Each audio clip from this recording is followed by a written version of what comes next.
Mad About Sports, ladies and gentlemen.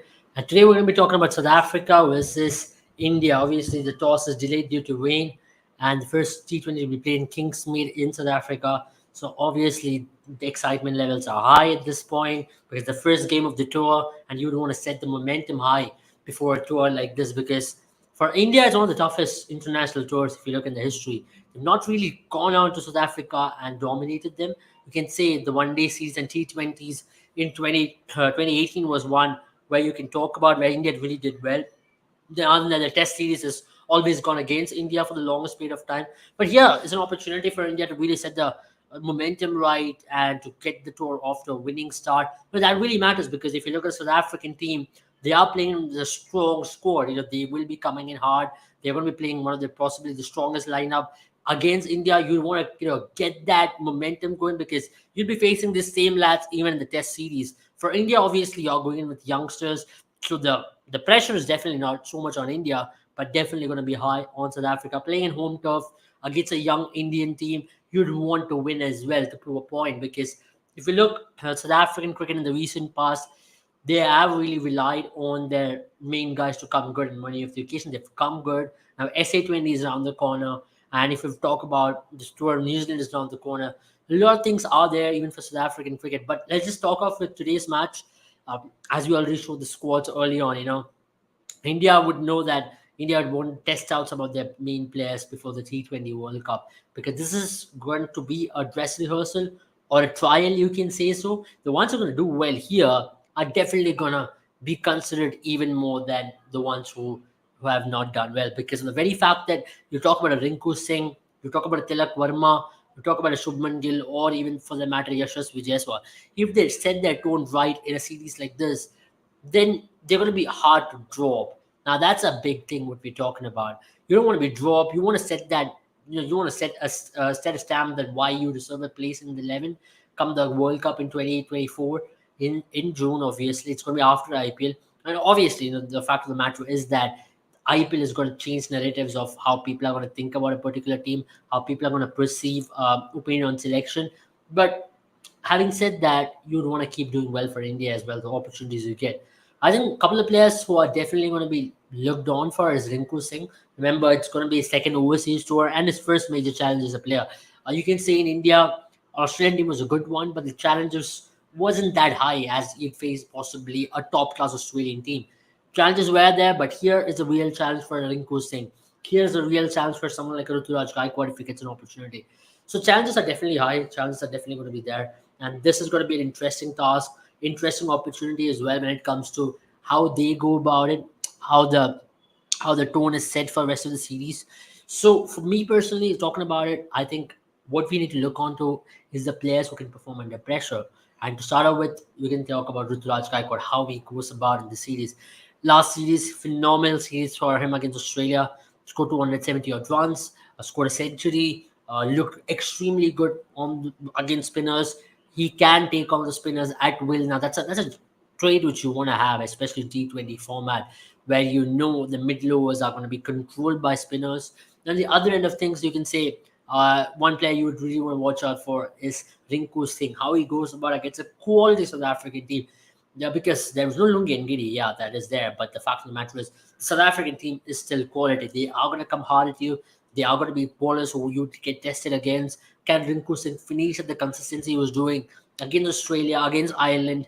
Can he do it against South Africa, away from home, in conditions which are slightly more alien? Now, the first T20, obviously, the rain is going to be a big factor here to start off with. As long as rain is there and thereabouts, you don't know when the game is going to start. And if there's going to be any movement, you want to make most out of it. Obviously, bowling first. So for me, I think the most important thing in this game today is going to be how Indian team is going to put under pressure if they are forced to bat first. Can the Indian top order sustain pressure against the quality South African bowling? Can they retaliate? Can they sustain that and keep scoring higher runs? So these are things which they'll definitely have to consider today for sure. And to add to that, the bonus things which they'll have to talk about. Starting off with how the ballers are going to come good. Now, Deepak Chahar is there, Mohammad Siraj is there. These lads are definitely part of it. Now, I'll bring the squad on the screen for you all to see what's the squad like for South African tour. Who's more likely to face today, play today. in the 11. If you look at the squad, Ravindra Jadeja is there, so he's definitely the starter in this team. Rinku Singh, definite starter. Then you have Washington Sundar, definite who might start today as well, if at all the pitch is going to grip a little bit. Now, we did hear the team management talk about giving a lot more opportunity to Washington Sundar, and that could be one of the indications why he might start today. Because from the press conference and from whatever we could hear, the name which was used commonly was Washington Sundar. One thing about Washington Sundar is not definitely reached where he should have reached by now. He's not really come good with the bat. But one of the most interesting choices for today's game is going to be between Ravi Bishnoi and Kuldeep Yadav. Now, Ravi Bishnoi has done all good in the last few matches he's played. He's a world number one T20I bowler. And the other end of things, you have a wicket-taking option. Kuldeep Yadav is more attacking. He's genuine wicket taker. He's not playing a lot of T20Is, but definitely has been in great form in the one-day format. So you'd want to consider Kuldeep Yadav in today's game for sure. Now, when it comes to Pacers, who do you play in the 11? Now, what are the options you have?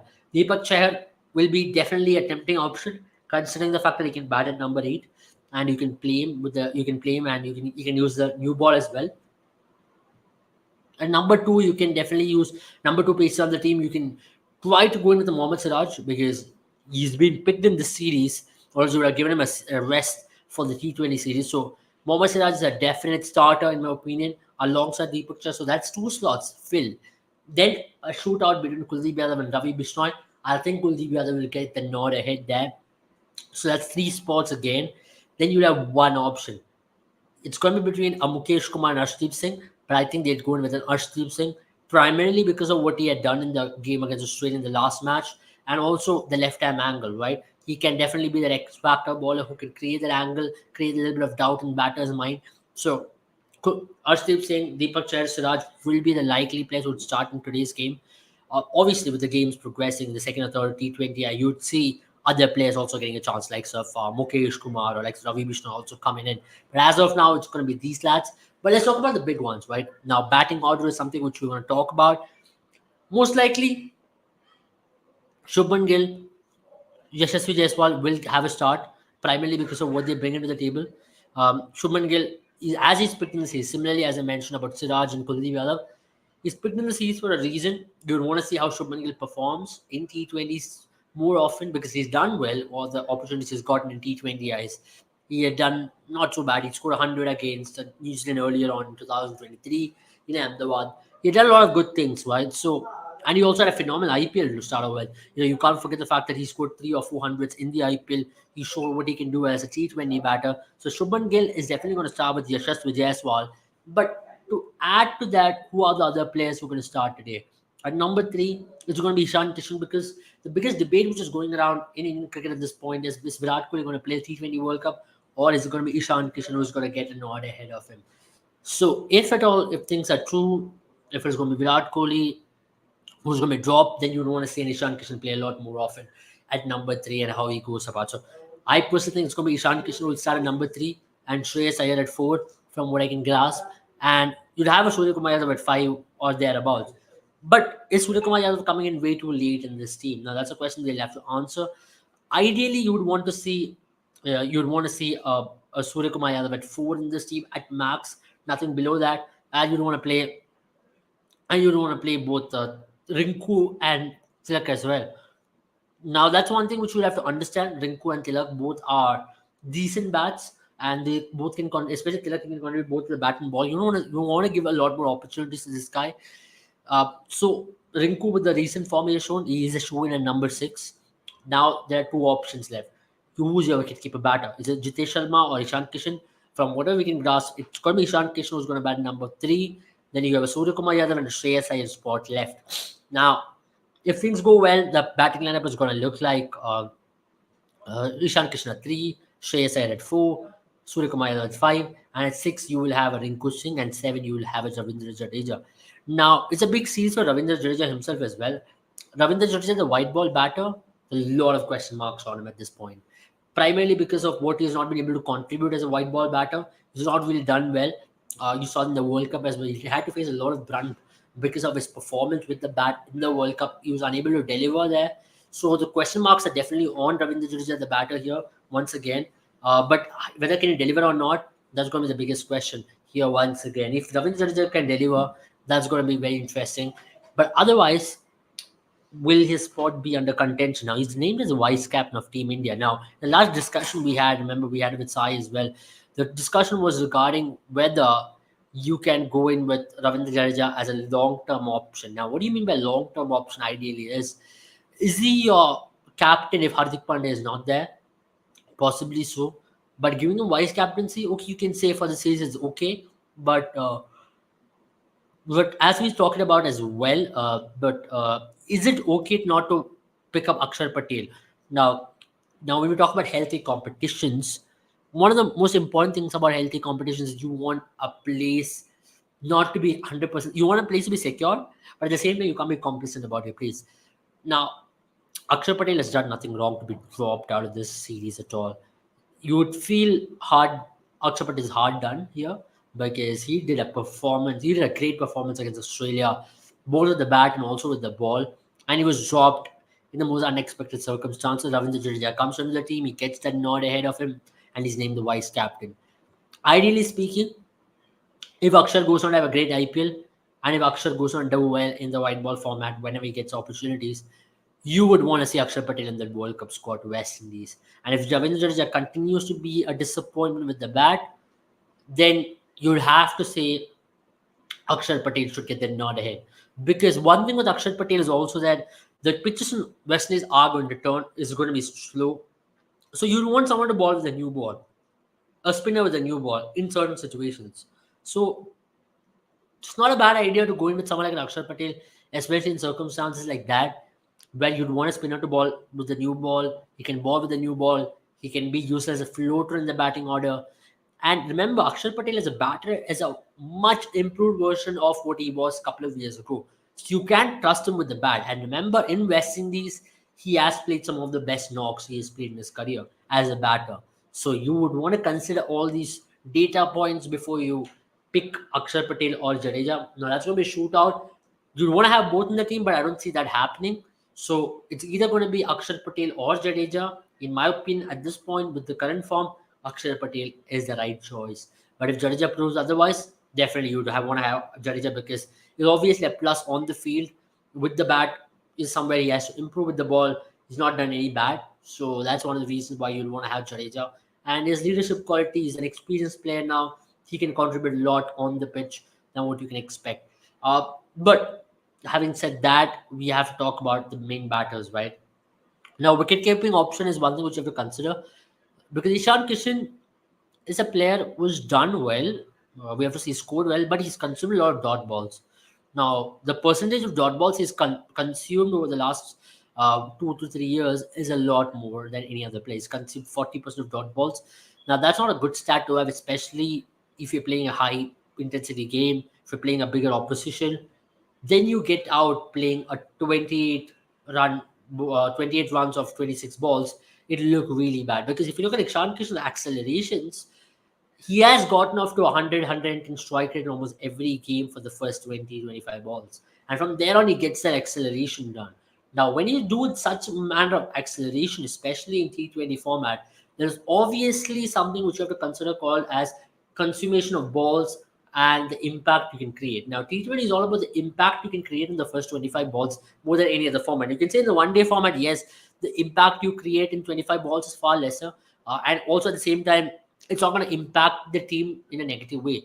But in T20 format, the impact which you can create in a negative manner can be instant. It could be a 10 ball innings which you play, but if you play a negative impact innings there, that in itself is a lot of balls in a T20 format game. Now, Ishan Kishan is going to play a 30 run of 25 ball knock time in and time out, then you expect him to accelerate at some point. Certain days it might come good, he gets a right spinner to go after, he will go after. If you look at that T20 series against Australia, he got Tanveer Sangha to go against on a couple of occasions, he did go after him. But if you look at the starts which he got, it looked very bad. So now this is where you have to be very careful with the Ishan Kishan. Now you trust in Ishan Kishan, you're playing him at number 3, great, but how often is he going to come good on that position? Is he going to keep taking on a left arm or a right arm leg spinner? Or is he gonna? How is he gonna go against? Because now people will know there's a matchup possibly you can avail against Ishan Kishan. You can ball an off spinner and see how he goes. But remember, Ishan Kishan has always struggled against quality off spin and the ball moving away from him. And this is going to be something which is going to be targeted by a lot of teams, where you can jail him in, you can make sure he doesn't break the jail, you can ball a lot of dot balls at him, you can keep building pressure, and that's going to affect the team in a larger manner. Now, this is where Indian team will have to be very careful in the wicketkeeper they're investing upon. Ideally speaking, you should go in with a Jitesh Sharma because of is the versatility he brings in. He can bat anywhere from number 4 to number 6 or number 7, and he's got that instantaneous way in which he can play the big shots. He's got a ramp. He's got a lot of ramp shots. He's got 360-degree game, which is great, and he can play the spin well as well.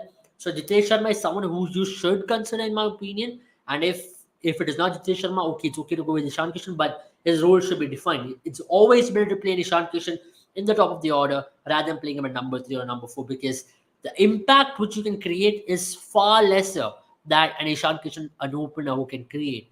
Now, this is something which Indian team will have to deliberate upon. You have just won Afghanistan series to look into this before the T20 World Cup. You cannot look into from the IPL perspective, because in IPL, different players play different roles for their team. Now, you don't want to fit in those blocks right before the World Cup, and ideally so through an international series, not through any other series. So Ishan Kishan versus Jitesh Sharma is a debate which you want to solve ideally in this series rather than looking too far ahead. And from whatever we saw of Jitesh Sharma in the few games he's played, he looked very good. He looks like a player who's extremely confident. He looks like a player who can go out there and create an impact instantly. So you want to have a Jitesh Sharma in your team as a versatile option, because you have Surya, you have Rinku, and add Jitesh into the mix. It makes a well-rounded team, in my opinion. Now, for India, the biggest issue right now is the wicket-keeping slot, as we already mentioned. Ideally, so you'd want to pick up that particular slot and give them the 100% confidence that you are the one who's going to keep for us. Or else, if you're going to see the seniors back, then it's going to really change the dynamics and the shape of the team. Now, at this point, you have a Yashasvi Chubman who's more likely to open the innings. Then once Rohit and Virat is back, the team balance will have to change. Then who do you play in the team? Then you definitely have to drop a Shreyas Iyer. Then you can play. Then you might not be able to play a Rinku Singh as well. So these are situations which India will have to face early on. How do you compact these situations? How do you come up with solutions for this? Because if you are going to wait a little too much for solutions to come by, then I think you might not have another good T20 World Cup. The obvious answer is a lot of players are still tired from the 50-over World Cup. You don't want to try, but then the right way to go about it will be to start preparing for the next one, because it's just less than 6 months away. So you have to keep that always behind your head. Remember, when we were sitting in April and May and June, we had an eye towards a World Cup which will be played in November and October. So you have to have that similar mindset, especially when you're going into a tournament like T20 World Cup, because T20 World Cup can come in a flash, because you're going to be playing a lot of test matches.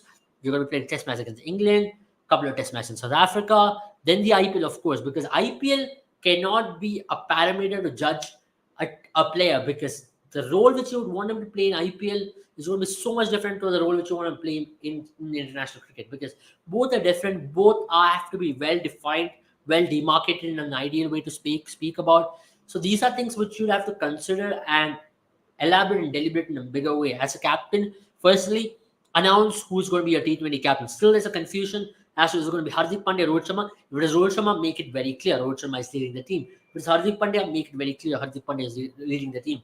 If you're going to have a lot of confusion, then I'm sorry to say you might just have a disaster of a World Cup in the T20 format as well. Then we can sit here and crib about another ICC trophy going down the drain because of lack of preparation, like lack of ideal team being not picked in the right position. So we've spoken about it enough, and you don't want another ICC trophy to go down the drain. Now, another question which a lot of people want to talk about is who are India's fast bowlers going to be come the T20 World Cup? Justin Bumrah is a walk-in, 100%. I think India would want someone to bat at number 8 considering the T20 format.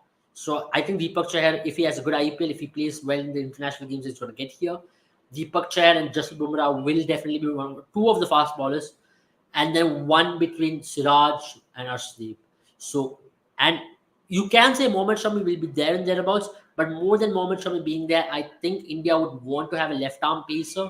So Arshdeep Singh, Bumrah, and Deepak Chahar, and I think that's the way India would want to operate as well. A swing bowler, a bowler who can bowl at the death, Bumrah who can be bowling in all three phases, alongside two spinners, Akshar Patel / Jadeja, and a Kuldeep Yadav most likely. because of Kuldeep Yadav is mainly because of the wicket taking potential which he can bring in. He can turn the ball both the ways. In T20 format, you can say he's slightly more risky to go for more runs, but still the fact of the matter is, if you look at the recent performances of him in IPL and other formats of the game, he's given a lot more in terms of his ability as a T20 bowler, and that's one of the reasons why India preferred Kuldeep Yadav. So you can say the skeleton of the bowling is going to be Deepak Chahar, Bumrah, Arshdeep, Siraj, and Kuldeep and Bishnoi, and all rounders is going to be Jadeja, Akshar, and Hardik Pandya off. Obviously, I don't see Washington Sundar making it to their team until unless you want an off spinner. And what are the chances of Ashwin making it to the last moment entry is still a question mark, because if Ashwin makes it into the T20 team in the last moment, it's again going to be unfair on a lot of these players, because now they're the ones who are playing a lot of games. They are the ones who are used to the team combination. They're the ones who are well prepared. So if you're all of a sudden going to bring a wild card entry in Ashwin at number 8 just because you want a number 8 batter, that's going to be again unfair on a lot of players. So I think India will have to be very wary of the decisions they make at this point, and depending on this, you want to make a right choice as well. And that's about it from us for today's live. We've discussed in depth as to how teams look like, what the score is like, and how today's T20 is going to be like. From the update what we can get till now, the rain is still one of the reasons why the delay in toss, and hopefully we can have a full, not a full game, at least some bit of action today, later today. And it looks like it's still gloomy, it's still raining in Kingsmead. If things go well, let's hope we have a game today and we have an Indian victory rather. Thank you once again for watching us, and have a good day, all of you. And do not forget to subscribe and share our video with as many people as possible. See you all once again. Bye bye.